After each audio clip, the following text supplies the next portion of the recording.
Bienvenidos a las historias de Lilith. Bueno, muy bienvenidos a la última parte de Estación Hobbsville de Robert Silverberg.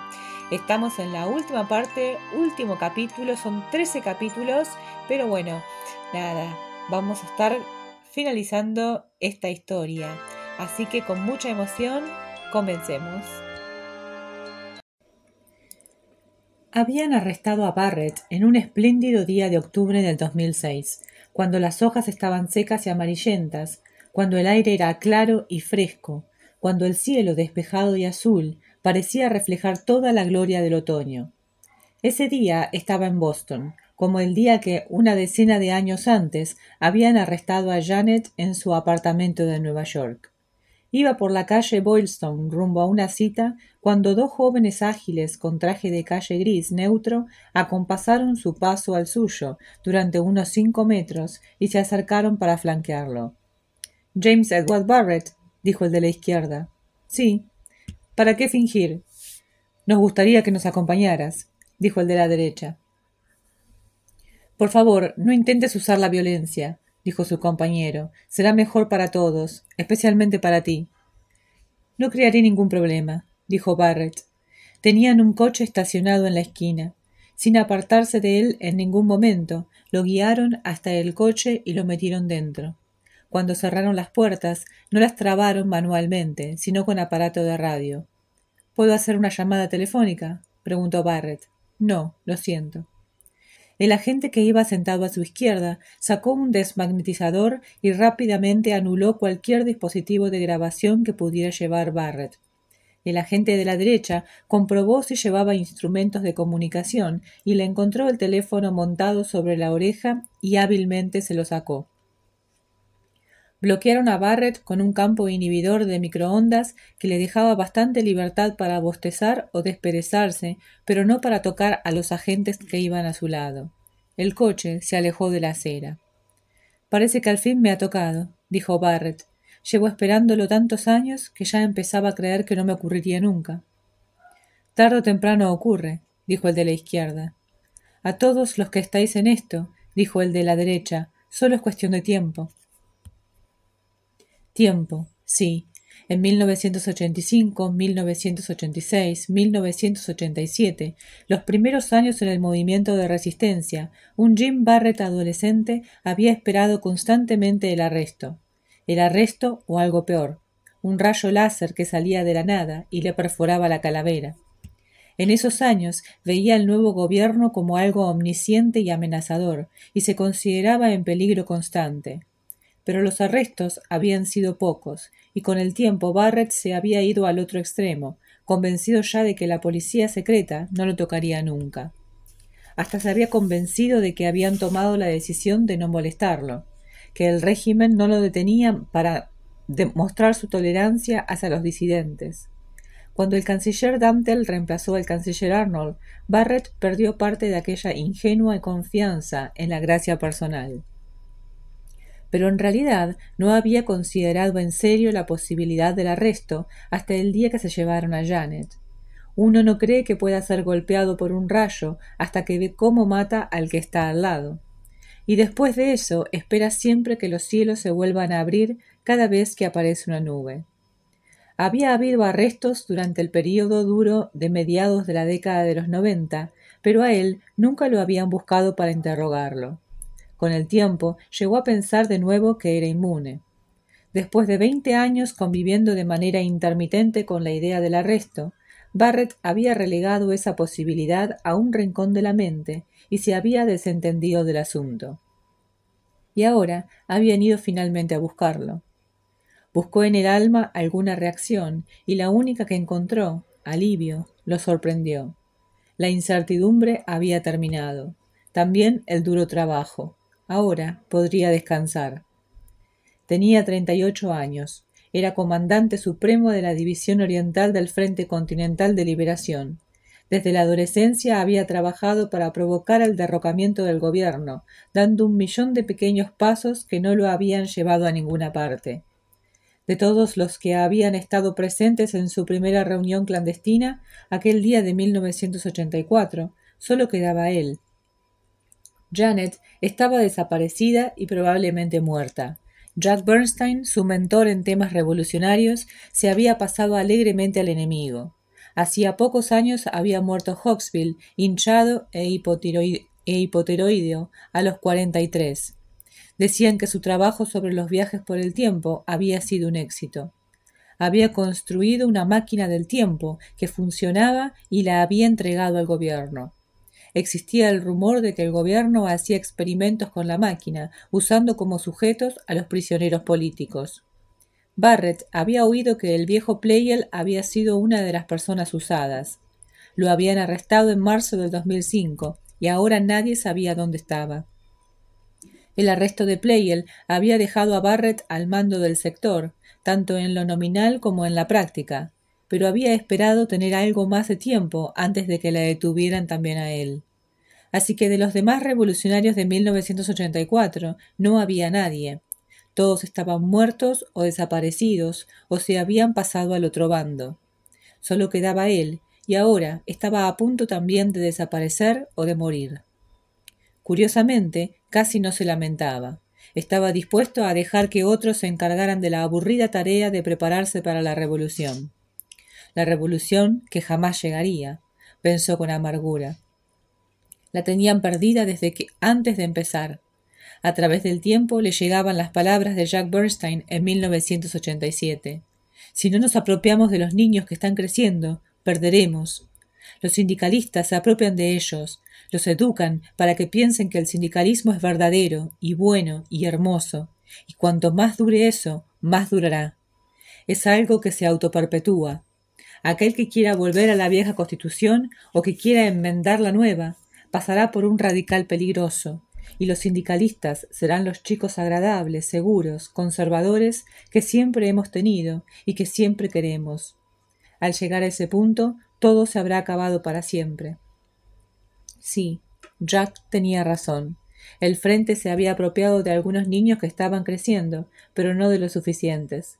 A pesar de una campaña propagandística cada vez más sofisticada, a pesar de la astuta mezcla de agitación revolucionaria con entretenimiento popular, a pesar del apoyo financiero de algunas de las mejores mentes de la nación, no habían logrado nada.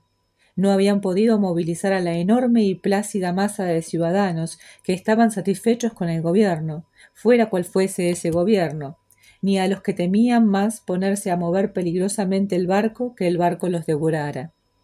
Entonces, que me arresten, se dijo Barrett. Estoy acabado. No me queda nada que pueda ofrecer al frente. He admitido mi derrota interior y si me quedo envenenaré a los demás jóvenes con mi pesimismo. Era cierto. Hacía años que había dejado de ser un agitador revolucionario. Ahora era un burócrata de la revolución, un representante de los intereses creados. Si ahora estallara la revolución, ¿se alegraría o se espantaría? Se había acostumbrado a vivir al borde de la revolución. Allí estaba cómodo. Su compromiso con el cambio estaba erosionado. «Estás muy tranquilo», dijo el agente que tenía a la izquierda. «Tendría que estar gritando y sollozando». «Esperábamos tener más problemas contigo», dijo el agente de la derecha. «Un máximo como tú...» «Tú no me conoces muy bien», dijo Barrett. «Estoy en la etapa en la que ya no me importa lo que hagáis conmigo». «¿De veras? ¿No es ese el perfil tuyo que tenemos?» «Tú, Barrett, eres un revolucionario devoto desde hace mucho tiempo. Eres un radical peligroso. Te hemos estado observando». «Entonces, ¿por qué tardasteis tanto en arrestarme?» «No creemos que haya que detener a todo el mundo al mismo tiempo. Tenemos un programa de arrestos de largo alcance. Todo es programado para lograr un impacto. Detenemos a un líder este año, al otro el próximo, a otro dentro de 5 años». «Claro», dijo Barrett, «podéis daros el lujo de esperar, porque de cualquier manera no representamos una verdadera amenaza.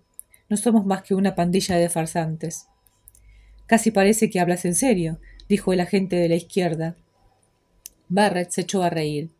«Eres muy curioso», dijo el agente de la derecha. «Nunca había detenido a nadie como tú. Ni siquiera pareces un agitador. Casi podrías pasar por un abogado o algo parecido. Algo respetable».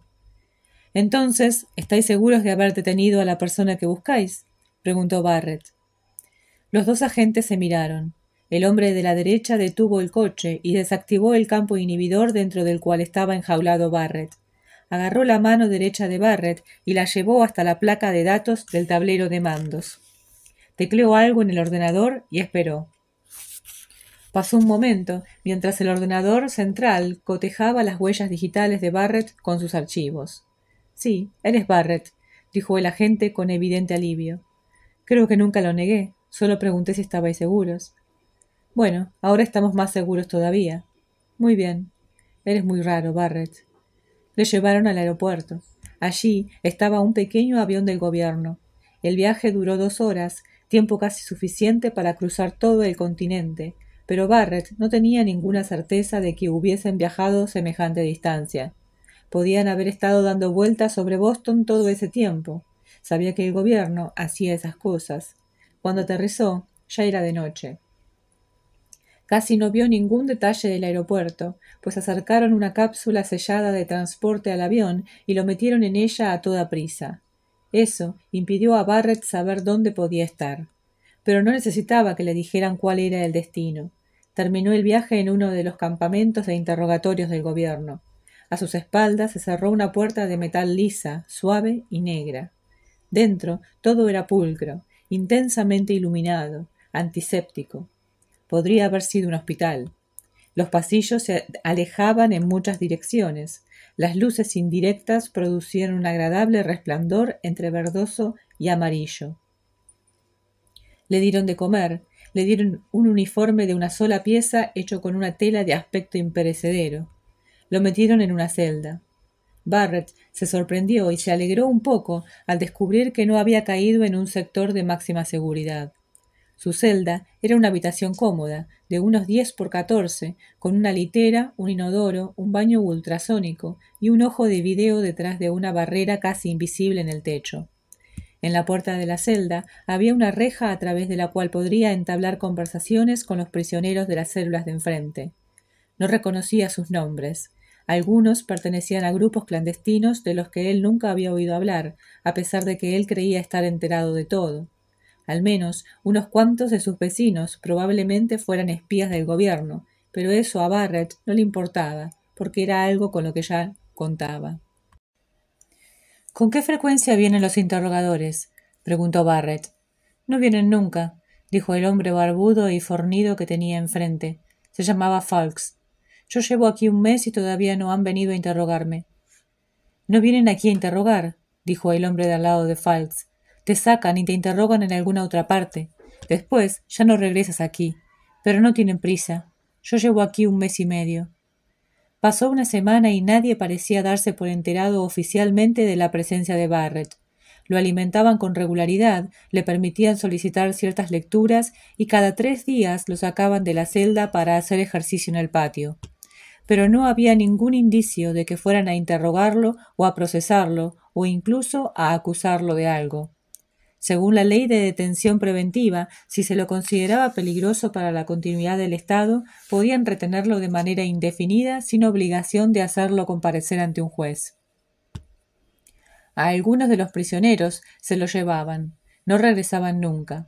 Todos los días llegaban prisioneros nuevos. Gran parte de la conversación se centraba en el programa de los viajes temporales. Están haciendo experimentos, informó un recién llegado, delgado y de expresión severa, llamado Anderson. Están estudiando un proceso que les permite enviar conejos y monos hacia el pasado, 1 par de años. Ya casi lo han perfeccionado. Después empezarán a enviar prisioneros. Nos van a mandar 1 millón de años hacia atrás para que nos coman los dinosaurios. A Barrett le parecía improbable, aunque había hablado del proyecto con su inventor hacía 6 años. Bueno, ahora Hawksbill estaba muerto, y su trabajo era propiedad de quienes le habían pagado los gastos, y pobres de nosotros si aquellas historias descabelladas eran ciertas. 1 millón de años hacia el pasado. El gobierno, piadosamente, declaraba que había renunciado a la pena capital, pero quizá podía meter a un hombre en la máquina de Hawksbill y enviarlo quién sabe a dónde o a cuándo, y tener la conciencia limpia. Barrett creía que llevaba detenido 4 semanas, cuando lo sacaron de la celda y lo trasladaron al departamento de interrogatorios. No estaba seguro, porque había tenido algunas dificultades para llevar la cuenta exacta de los días, pero creía que eran unas 4 semanas. Nunca había sentido que 28 días pasaran tan despacio. No se sorprendía nada si se enterara de que llevaba en esa celda 4 años cuando fueron a buscarlo. Un coche eléctrico pequeño de nariz chata lo llevó por interminables laberintos y lo entregó en una oficina alegre donde pasó por un complicado proceso de registro. Cuando terminaron las rutinas, 2 monitores lo acompañaron hasta un cuarto pequeño y austero, donde había un escritorio, un sofá y una silla. «Acuéstate», dijo un monitor. Barrett obedeció. Se daba cuenta de que a su alrededor se iba formando una barrera inhibidora. Estudió el techo. Era gris y perfectamente liso, como si el cuarto entero estuviera hecho con la misma pieza de material. Le permitieron examinar la perfección del techo durante varias horas, y después, cuando ya empezaba a tener hambre, una parte de la pared se deslizó lo suficiente para dejar pasar la enjuta figura de Jack Bernstein. «Sabía que eras tú, Jack», dijo Barrett con voz tranquila. «Por favor, llámame Jacob». «De niño nunca dejabas que te llamaran Jacob», dijo Barrett. «Insistías en que tu nombre era Jack, incluso en la partida de nacimiento. ¿Recuerdas cuando un grupo de compañeros de clase se enfadó contigo y te persiguió por todo el patio de recreo gritando Jacob, Jacob, Jacob? Entonces tuve que salvarte». «¿Cuánto tiempo ha pasado, Jack?» «25 años. 2/3 de nuestra vida, Jack». «Jacob. ¿Te molesta si sigo llamando Jack? Después de tanto tiempo, no puedo acostumbrarme al cambio». «Te conviene llamarme Jacob», dijo Bernstein. «Tengo mucho poder sobre tu futuro». «No tengo ningún futuro. Soy prisionero para el resto de mi vida». «No necesariamente». «No me tomes el pelo, Jack. El único poder que tienes es decidir, tal vez, si me torturan o si simplemente dejan que me pudra de aburrimiento. Y la verdad es que me importa un bledo lo que pase. Estoy fuera de tu alcance, Jack. Nada de lo que puedas hacerme tiene importancia».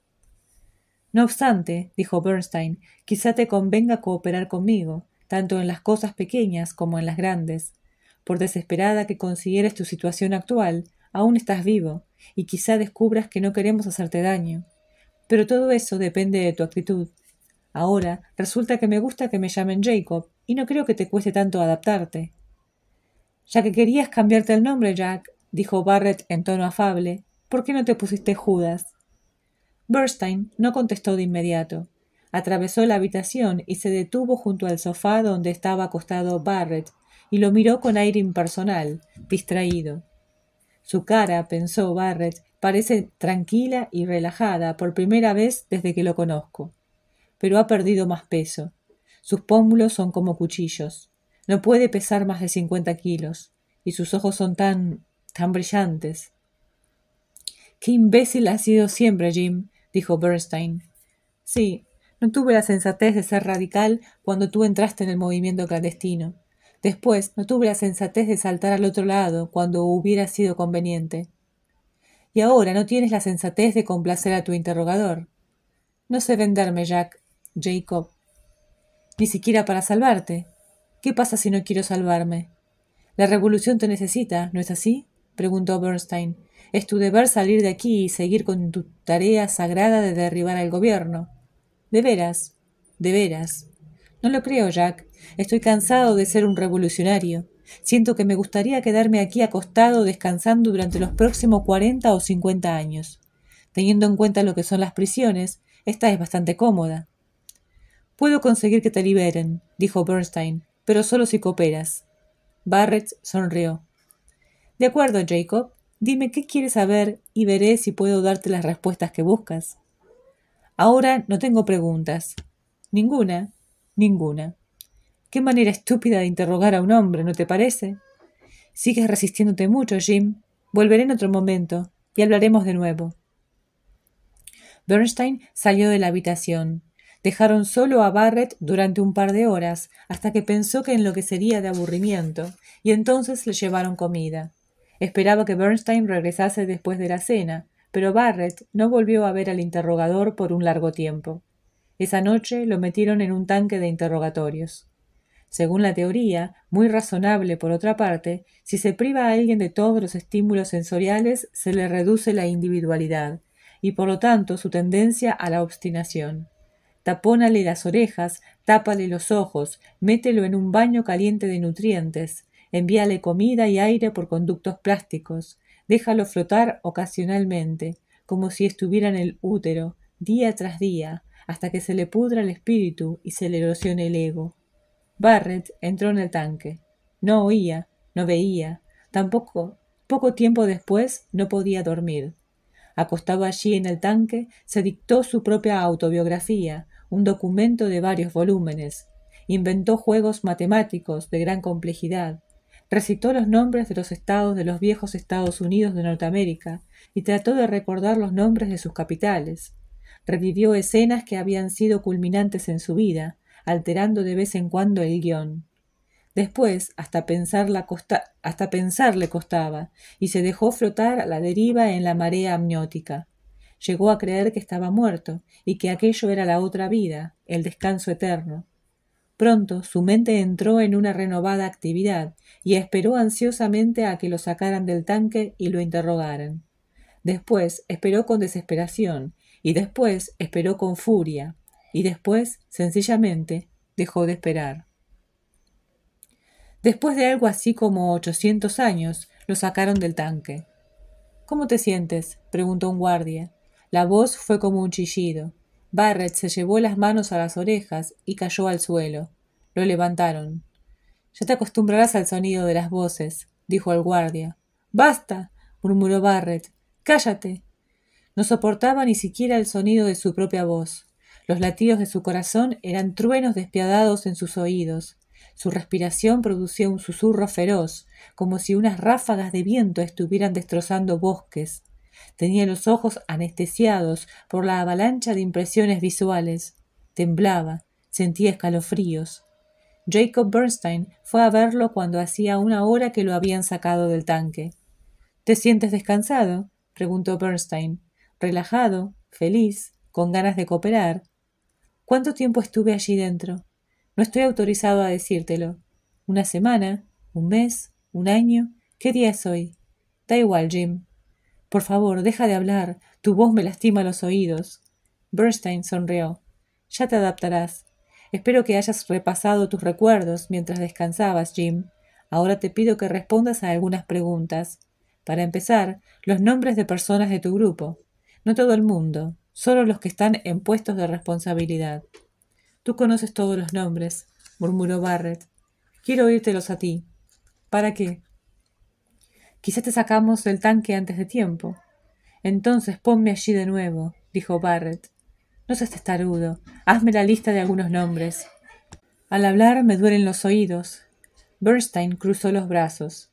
Deja que los nombres vayan saliendo. Tengo aquí una declaración en la que se describe el grado de tus actividades contrarrevolucionarias. ¿Contrarrevolucionarias? Sí, en contra de la obra permanente de los fundadores de la Revolución de 1984. Hace mucho tiempo que no oigo que nos llamen contrarrevolucionarios, Jack. Jacob. Gracias. Leeré la declaración. Puedes corregirla si encuentras algún detalle incorrecto. Después tendrás que firmarla. Abrió un largo documento y leyó una breve y seca descripción de la carrera de Barrett en el movimiento clandestino, básicamente exacta, desde aquella primera reunión de 1984 hasta el presente. Cuando terminó dijo: ¿Tienes alguna sugerencia o crítica? No. Entonces fírmalo. En este momento mi coordinación muscular es pésima. No puedo sujetar una pluma. Creo que estuve demasiado tiempo en tu tanque. Entonces dicta una adhesión verbal a lo que declaras en la confesión. Grabaremos tu voz, que servirá perfectamente de prueba. No. ¿Niegas que esto sea un resumen fiel de tu carrera? Invoco la quinta enmienda. El concepto de la quinta enmienda no existe, dijo Bernstein. Vas a admitir que has trabajado deliberadamente para derrocar al gobierno legalmente constituido en esta nación. ¿No te da asco oír de tu boca palabras como las que estás diciendo, Jack? No lances un ataque personal contra mi integridad, dijo Bernstein sin levantar la voz. No puedes entender los motivos que me llevaron a transferir mi lealtad del movimiento clandestino al gobierno, y no voy a hablar de eso contigo. Se te está interrogando a ti, no a mí. Espero que te toque pronto el turno. Dudo que alguna vez me toque. Cuando teníamos 16 años, dijo Barrett, hablabas de este gobierno como de lobos que se comían el mundo. Me advertiste que si no despertaba sería un esclavo más en un mundo lleno de esclavos. Y yo dije que prefería ser un esclavo vivo antes que subversivo muerto. ¿Recuerdas? Y tú me insultaste por haber dicho eso. Ahora ahí estás, en el equipo de los lobos. Tú eres un esclavo vivo y yo voy a ser un subversivo muerto. Este gobierno ha renunciado a la pena capital, dijo Bernstein. Yo no me considero lobo ni esclavo, y con tus propias palabras justamente has demostrado la falacia de tratar de defender en la madurez las opiniones de la adolescencia. ¿Qué quieres de mí, Jack? Dos cosas: la aceptación del resumen que acabo de leerte, y tu cooperación para conseguir información sobre los líderes del Frente Continental de Liberación. Te olvidas de algo. También quieres que te llamen Jacob. Jacob. Bernstein no sonrió. Si cooperas, puedo prometerte que este interrogatorio tendrá un final satisfactorio. ¿Y si no coopero? No somos vengativos, pero hacemos todo lo necesario para garantizar la seguridad de los ciudadanos sacando de su ambiente a los que amenazan la estabilidad nacional. Pero no matáis a la gente, dijo Barrett. Demonios, ¿cómo estarán de llenas a estas alturas vuestras cárceles? A menos que eso del viaje por el tiempo sea cierto. Por primera vez pareció que hacía mella en la armadura impasible de Bernstein. —¿Es cierto? —preguntó Barrett. —¿Construyó Hawksbill una máquina que os permite lanzar prisioneros al pasado? ¿Estáis alimentando a los dinosaurios? —Te daré otra oportunidad para responder a mis preguntas —dijo Bernstein, irritado—. Dime. Jack, me ha pasado algo curioso en este lugar de interrogatorios. Cuando la policía me detuvo aquel día en Boston, la verdad es que no me importó. Había perdido interés en la revolución. Aquel día estaba tan poco comprometido como cuando tenía 16 años y tú me metiste en ese asunto. Había perdido mi fe en el proceso revolucionario. Había dejado de creer que algún día podríamos derrocar al gobierno y veía que estaba haciendo todo por pura inercia, envejeciendo cada vez más, usando mi vida en un fútil sueño bolchevique, guardando las apariencias para no desalentar a los chicos del movimiento. Acababa de descubrir que mi vida estaba vacía. Por lo tanto, ¿qué importaba que se me arrestara? Yo no era nada. Estoy seguro de que si me hubieras interrogado el primer día de prisión, te habría contado todo lo que quieres saber, simplemente porque estaba demasiado aburrido para seguir resistiendo. Pero ahora llevo en este centro de interrogatorios 6 meses, 1 año, quién sabe cuánto tiempo, y el efecto ha sido muy interesante. Vuelvo a ser testarudo. Entré aquí con poca voluntad, y tú me la has fortalecido hasta volverla más resistente que nunca. ¿No te parece interesante, Jack? Supongo que no quedas muy bien parado como interrogador, y lo lamento, pero creí que podría interesarte saber cómo me ha afectado este proceso. ¿Estás pidiendo que te torturen, Jim? No pido nada, solo te cuento. Llevaron a Barrett de vuelta al tanque. Como antes, no supo cuánto tiempo lo habían dejado allí, pero le pareció más largo que la primera vez, y al salir se sintió más débil. Durante las primeras 3 horas después de salir, no pudieron interrogarlo porque no toleraba el ruido. Bernstein lo intentó, pero se rindió y esperó a que le mejorara el umbral del dolor. Barrett no cooperó. Bernstein estaba preocupado. La próxima vez aplicaron una tortura física moderada a Barrett, que la soportó. Bernstein trató de ser amigable, le ofreció cigarrillos, quitó a Barrett la atadura magnética y le habló de los viejos tiempos. Discutieron las ideologías desde todos los ángulos, se rieron juntos, bromearon. —¿Ahora me vas a ayudar, Jim? —preguntó Bernstein. —Solo quiero que respondas a unas pocas preguntas. No necesitas la información que yo pueda darte. Está todo en los archivos. Solo buscas una capitulación simbólica. Bueno, voy a resistir eternamente. Te recomiendo que te rindas y me inicies un proceso. Tu proceso no puede empezar hasta que hayas firmado la declaración, dijo Bernstein. En ese caso tendrás que seguir interrogándome. Pero al final lo venció el aburrimiento. Estaba cansado de las inmersiones en el tanque, cansado de las luces brillantes, de las ondas electrónicas, de los choques subcutáneos, de las preguntas punzantes, cansado de la cara ojerosa de Bernstein mirando la suya. El proceso parecía la única salida. Barrett firmó el resumen que le presentó Bernstein. Entregó una lista de nombres de líderes del Frente Continental de Liberación. Los nombres eran imaginarios y Bernstein lo sabía, pero estaba satisfecho. Lo que buscaba era una apariencia de capitulación. «Se te juzgará la semana próxima», dijo Bernstein. «Felicitaciones», dijo Barrett. «Hiciste un trabajo magistral para quebrar mi espíritu. Ahora estoy completamente derrotado. Tengo la voluntad por el suelo. Me he rendido en todos los aspectos. Eres un lujo para tu profesión, Jack». La mirada que le dirigió Jacob Bernstein estaba cargada de ácido. El proceso tuvo lugar en la fecha anunciada. Sin jurado, sin defensor, solo un funcionario del gobierno sentado ante una serie de datos generados por un ordenador. La confesión de Barrett fue incluida en su prontuario. El propio Barrett agregó una declaración verbal. En el transcurso del proceso hubo que poner fecha a todos aquellos informes, y así Barrett se enteró de que estaba en el verano del 2008. Llevaba en el centro de interrogatorios 20 meses. El veredicto, como ya esperaba, fue de culpabilidad. James Edward Barrett lo condenamos a cadena perpetua, que deberá cumplir en la estación Hawksville. ¿Dónde? No hubo respuesta. Lo sacaron de allí. ¿La estación Hawksville? ¿Qué era eso? ¿Acaso algo relacionado con la máquina del tiempo? Barrett pronto lo descubrió. Lo llevaron a una enorme habitación repleta de máquinas improbables. En el centro de todo había una reluciente placa metálica de unos 8 metros de diámetro. Encima, bajando del alto techo, había un conglomerado de aparatos que pesaban muchas toneladas, una serie de colosales pistones y núcleos de energía que parecían un monstruo prehistórico a punto de atacar, o quizá un gigantesco martillo. La sala estaba llena de técnicos muy atareados, mirando con atención diales y pantallas. Nadie habló con Barrett. Lo pusieron encima de la enorme placa parecida a un yunque debajo del martillo monstruoso. A su alrededor, la sala era pura actividad. Cuánto alboroto, se dijo, por un cansado prisionero político. Irían a enviarlo ya mismo a la estación Hawksville. En la sala había ahora un resplandor rojo, pero durante un rato no ocurrió nada. Barrett se levantó pacientemente, sintiéndose un poco absurdo. «¿Cómo está el calibrador?», dijo una voz a sus espaldas. «Bien, lo lanzaremos exactamente 1.000 millones de años hacia atrás». «Un momento», gritó Barrett. «¿1.000 millones de años?» No le prestaron atención. No podría moverse.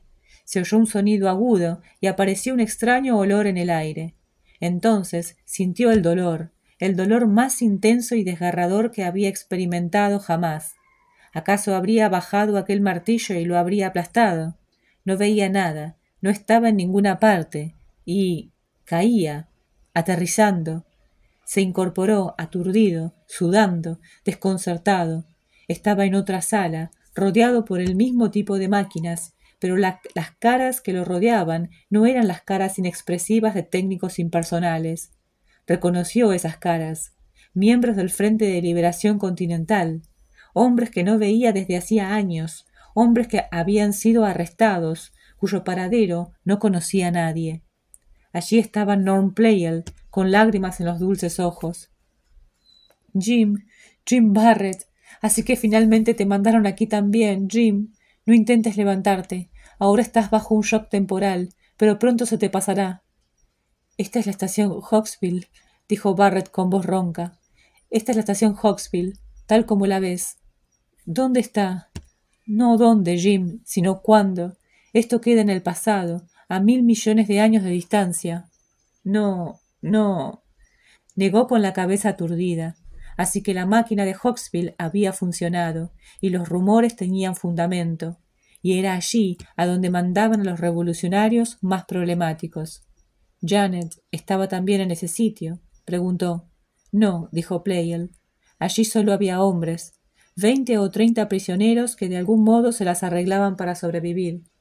A Barrett le costaba creerlo, pero entonces le ayudaron a bajar del yunque y lo sacaron del edificio para mostrarle cómo era el mundo, y se quedó mirando fascinado la curva de roca desnuda que bajaba suavemente hasta el mar gris, la costa deshabitada e impoluta, y entonces le cayó encima la realidad del destierro, y el golpe fue aún más doloroso que el que le había descargado el martillo. Al principio, en la oscuridad, Hank no advirtió la presencia de Barrett. Se levantó despacio, sacudiéndose los abrumadores efectos de un viaje por el tiempo. Después de unos segundos, se empujó hasta el borde del yunque y dejó las piernas colgando. Las balanceó para reactivar la circulación. Aspiró profundamente varias veces. Por último, se deslizó hasta el suelo. El resplandor del campo había desaparecido en el momento de su llegada, así que se movía con cautela, como tratando de no chocar contra nada. De repente, Barrett encendió la luz y dijo: «¿Qué has estado haciendo, Hank?» El joven retrocedió como si lo hubieran pinchado en el estómago. Ahogó un grito, saltó algunos pasos hacia atrás y levantó las dos manos en actitud defensiva. «Contéstame», dijo Barrett. Hank pareció recuperar el equilibrio. Echó una rápida mirada más allá de la voluminosa figura de Barrett, hacia el vestíbulo, y dijo: «Déjeme pasar. Ahora no se lo puedo explicar. Más vale que me lo expliques». «Será más fácil para todos si no lo hago», dijo Hank. «Por favor, déjeme pasar». Barrett siguió bloqueándole la puerta. «Quiero saber dónde estuviste esta noche y qué anduviste haciendo con el martillo». «Nada, solo estudiándolo un poco». «Hace un minuto no estabas en esta habitación. Después apareciste de la nada. ¿De dónde saliste, Hank?» «Se equivoca. Estaba detrás del martillo. No. Te vi caer en el yunque. Hiciste un viaje por el tiempo, ¿verdad?» «No». «No me mientas». «No sé cómo lo haces, pero has encontrado alguna manera de viajar hacia adelante en el tiempo, ¿no es así? Nos has estado espiando y fuiste a alguna parte a llevar tu informe. Y ahora estás de regreso». La frente pálida de Hank brillaba. «Barrett, se lo advierto, no haga demasiadas preguntas en este momento», dijo con voz tensa. «Sabrá todo lo que quiere saber a su debido tiempo. Este no es el momento adecuado. Ahora, por favor, déjeme pasar». «Primero las respuestas», dijo Barrett. Se dio cuenta de que estaba temblando. Ya conocía las respuestas, y eran respuestas que lo sacudían hasta el fondo del alma. Sabía dónde había estado Hank. Pero el propio Hank tenía que admitirlo. Hank no dijo nada. Dio un par de pasos indecisos hacia Barrett, que no se movió. Hank parecía estar adquiriendo impulso para iniciar una repentina carrera hacia la puerta. «No saldrás de esta habitación», dijo Barrett, «mientras no me digas lo que quiero saber». Hank arremetió. Barrett se plantó con firmeza, la muleta contra el marco de la puerta, la pierna sana apoyada en el suelo, y esperó al joven. Calculaba que pesaba por lo menos 40 kilos más que Hank. Eso podía alcanzar para equilibrar el hecho de que Hank tenía unos 30 años menos y una pierna más. Al entrar en contacto, Barrett le agarró los hombros, tratando de sujetarlo para obligarlo a volver a la estación. Hank se dio 3 o 4 centímetros. Miró a Barrett sin decir una palabra y empujó de nuevo. «No lo hagas», gruñó Barrett. «No te dejaré». «No quiero hacer esto», dijo Hank. Empujó otra vez. Barrett sintió que se doblaba ante el impacto. Hundió las manos todo lo posible en los hombros de Hank y trató de meterlo de nuevo en la habitación. Pero Hank resistió, y toda la energía de Barrett se redujo a un empujón hacia atrás que rebotó sobre él mismo. Perdió el control de la muleta, que resbaló por el marco de la puerta y se le escapó de debajo del brazo.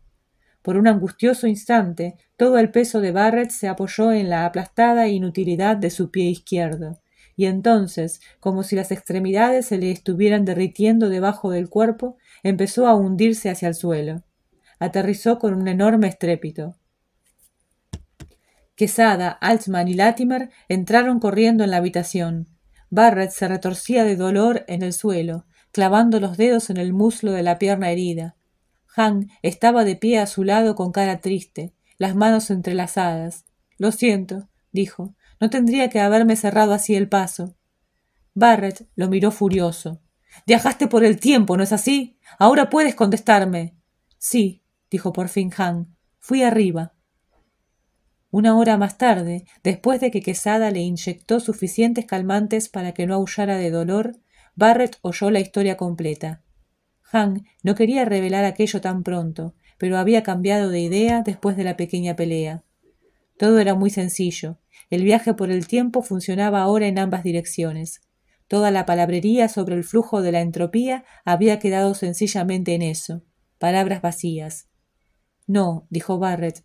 Yo mismo lo discutí con Hawksbill en 1998. Hawksbill y yo nos conocíamos. Le dije, con tu máquina la gente puede viajar para adelante y para atrás en el tiempo. Y él dijo que no, que solo se podía viajar hacia atrás. El movimiento hacia adelante era imposible según sus ecuaciones. Sus ecuaciones eran incompletas, dijo Han. Obviamente. Hawksbill nunca desarrolló la parte del movimiento hacia el futuro. ¿Cómo pudo haberse equivocado un hombre del nivel de Hawksbill? Al menos cometió un error. Después hubo otras investigaciones, y ahora sabemos movernos en ambas direcciones.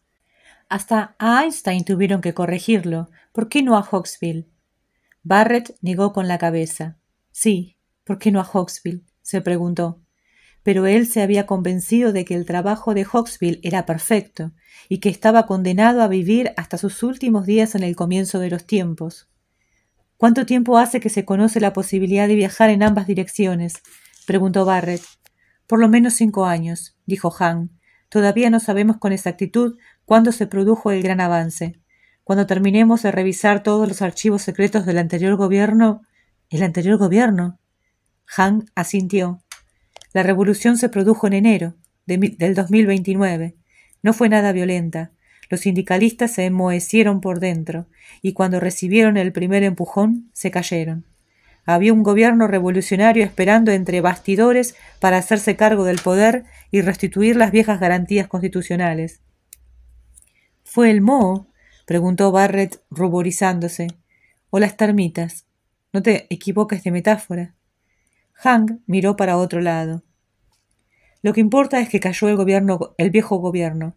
Ahora tenemos un régimen liberal provisional y habrá elecciones libres dentro de unos 6 meses. No me pregunte demasiado por la filosofía de la nueva administración. No soy un teórico político, ni siquiera un economista. Usted acertó. Entonces, ¿qué eres? Un policía, dijo Han, parte de la comisión que estudia el régimen penitenciario del anterior gobierno, incluyendo esta prisión. ¿Qué pasa con los prisioneros que están arriba?, dijo Barrett. Los políticos. Los están liberando. Revisamos sus casos y por lo general los soltamos enseguida. Barrett asintió. ¿Y los sindicalistas? ¿Qué ha pasado con ellos? No sé si podrás contarme algo sobre uno en particular, un interrogador llamado Jacob Bernstein. Quizá lo conozcas. Bernstein, sí, claro. Pertenecía al Consejo de Síndicos. Fue jefe de interrogación. ¿Fue? Se suicidó, dijo Han. Muchos síndicos hicieron lo mismo cuando cayó el régimen. Bernstein fue el primero. No me extraña, dijo Barrett, sintiéndose curiosamente conmovido. Se produjo un largo silencio. Había una chica, dijo Barrett. Hace mucho tiempo. Desapareció. La arrestaron en 1994 y nadie pudo averiguar qué le había ocurrido. Me pregunto si... Han negó con la cabeza. Lo siento, dijo con suavidad. Eso fue hace 35 años. No encontramos a ningún prisionero que hubiera estado en la cárcel más de 6 o 7 años. El núcleo de la oposición fue enviado a la estación Hawksbill, y los demás, bueno, si era una amiga especial tuya, no es probable que aparezca. No, dijo Barrett, tienes razón. Lo más probable es que haya muerto hace mucho tiempo, pero no pude dejar de preguntártelo, por las dudas. Miró a Quesada y después a Han. Los pensamientos le giraban en la cabeza como un torbellino, y no pudo recordar la última vez que se había sentido tan abrumado por los acontecimientos. Tenía que esforzarse para evitar de nuevo los temblores. La voz le falló un poco cuando le dijo a Han: «Tú viniste a observar la estación Hawksbill, ¿verdad? A ver cómo estábamos. Y fuiste arriba esta noche a contarles lo que habías visto aquí. Supongo que te pareceremos un grupo bastante lamentable». «Aquí todo el mundo ha sufrido una enorme tensión», dijo Han. «Dadas las circunstancias de este encarcelamiento, el destierro a esta era remota». Lo interrumpió Quesada. «Si ahora hay un gobierno liberal en el poder y se puede viajar por el tiempo en ambas direcciones, ¿acierto si digo que los prisioneros de la estación Hawksbill serán enviados arriba?» «Por supuesto», dijo Han. «Se hará lo antes posible, en cuanto dispongamos de toda la logística. Ese ha sido el motivo de mi viaje de reconocimiento. Primero averiguar si todos estaban todavía vivos, pues ni siquiera sabíamos si alguien habría sobrevivido al viaje por el tiempo. Y después ver en qué estado estaban, qué necesidades de tratamiento había. Desde luego, todo el mundo contará con los recursos de la terapia moderna, sin reparar en gastos. Barrett casi no prestaba atención a las palabras de Hank. Había estado temiendo algo parecido toda la noche, desde que Altman le avisó de que Hank había tocado el martillo, pero nunca se había permitido del todo creer que aquello fuera posible. Ahora veía que su reino se desmoronaba. Se veía regresando a un mundo que no podría empezar a comprender, un Rip Van Winkle rengo volviendo después de 20 años. Y se veía arrancado de un sitio que había llegado a ser su hogar. «¿Sabes una cosa?», dijo Barrett con voz cansada. «Algunos hombres no van a poder adaptarse al impacto de la libertad. Si los metes en el mundo real otra vez, pueden morirse. Tenemos aquí a muchos psicópatas graves. Tú mismo los has visto. ¿Viste lo que hizo Baldo esta tarde?» «Sí», dijo Hank. «He hablado de esos casos en mi informe. A los enfermos habrá que prepararlos por etapas para la idea del regreso», dijo Barrett. «Puede llevar más tiempo del que pensamos». «No soy terapeuta», dijo Hank. «Se hará lo que los médicos consideren más conveniente. Quizá haya que dejar aquí a algunos de manera permanente. Entiendo que la vuelta los puede trastornar mucho después de todos estos años aquí creyendo que el regreso era imposible». «Más aún», dijo Barrett, «aquí se puede hacer mucho trabajo científico, quiero decir, exploración, viajes por este mundo e incluso por el tiempo, hacia arriba y hacia abajo, usando este lugar como base de operaciones. No creo que se deba cerrar para siempre la estación Hawksville». «Nadie propuso hacer eso. Tenemos toda la intención de mantenerla funcionando, más o menos como usted dice. Va a haber un tremendo programa de exploración temporal, y una base como esta en el pasado será invalorable. Pero la estación no será nunca más una prisión. El concepto de prisión se ha acabado. Ya no existe». «Muy bien», dijo Barrett. Buscó a tientas la muleta, la encontró y se levantó pesadamente, tambaleándose un poco. Quesada se acercó como si quisiera ayudarle a recuperar el equilibrio, pero Barrett lo apartó bruscamente. «Vayamos afuera», dijo. Salieron del edificio. Una niebla gris se había instalado sobre la estación y empezaba a caer una fina llovizna. Barrett miró alrededor las chozas desperdigadas. Miró el océano, apenas visible por el este a la débil luz de la luna. Miró hacia el oeste, hacia el distante mar. Pensó en Charlie Norton y en el grupo que había salido, como todos los años de expedición al mar interior. «Qué sorpresa se van a llevar», pensó, «cuando vuelvan aquí dentro de unas semanas y descubran que todos estamos en libertad y que podemos regresar a casa». Con sorpresa, Barrett sintió una presión repentina alrededor de los párpados, como si unas lágrimas intentaran abrirse paso. Se volvió hacia Hank y Quesada. «Quedó claro lo que trataba de explicar», dijo Barrett en voz baja. «Alguien tendrá que quedarse aquí para facilitar la transición de los enfermos que no podrán soportar el impacto del regreso. Alguien tendrá que mantener esta base funcionando. Alguien tendrá que explicar las cosas a los nuevos que lleguen aquí, a los científicos». «Por supuesto», dijo Hank. «El que cumpla esa función, el que se quede cuando salgan todos, tiene que ser alguien muy familiarizado con la estación. Alguien en condiciones de volver arriba inmediatamente, pero dispuesto a hacer el sacrificio de quedarse. ¿Se entiende lo que digo? Un voluntario». Ahora le sonreían.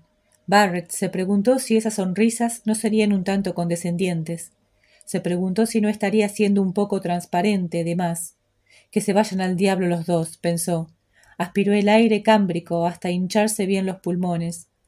«Me ofrezco para quedarme», dijo Barrett levantando la voz. Lanzó a los dos una mirada desafiante para que no osaran oponerse, pero sabía que no se atreverían a hacerlo. En la estación Hawksville él era el rey, y quería seguir ocupando el puesto. «Yo seré el voluntario», dijo. «Yo seré el que se quede». Los dos hombres siguieron sonriéndole. Barrett no soportó más las sonrisas. Les dio la espalda. Desde lo alto de la colina contempló su reino.